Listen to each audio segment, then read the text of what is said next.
নাম আব্দুল উজ্জা, কালিমা পড়ার পর নাম হয়ে গেল আব্দুর রহমান। এই সাহাবীর সাথে সব সময় বিড়াল থাকে। কি থাকে? জাহিলি যুগের নাম ছিল আব্দুল উজ্জা। উজ্জা একটা মূর্তির নাম, এই মূর্তির গোলাম। ইসলাম ধর্ম গ্রহণের পরে নাম রাখলো আব্দুর রহমান। কার গোলাম? জোরে বলে। আব্দুর রহমান হওয়ার পরে এই সাহাবা সব সময় বিড়াল নিয়ে ঘুরে। মসজিদে আসলেও কাঁধে বিড়াল, মাঝে মাঝে জামার আস্তিনের ভিতরে বিড়াল, মাঝে মাঝে পকেটে বিড়াল লইয়া নামাজ পড়ে। সুবহানাল্লাহ। বিশ্বনবী একদিন মজা করে আব্দুর রহমান নামক ওই সাহাবীটারে ডাক দিয়ে বললেন, ও বিড়ালের বাবা, ইয়া আবা হুরাইরা, হে বিড়ালের বাবা। সুবহানাল্লাহ পড়ে। আবু হুরায়রা কয়, বিশ্বনবী বলছে বিড়ালের বাবা।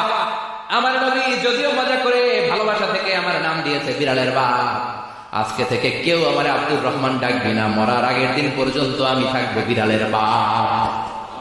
বিড়ালের বাবা কিসের বাবা? সুবহানাল্লাহ, কি ভালোবাসা।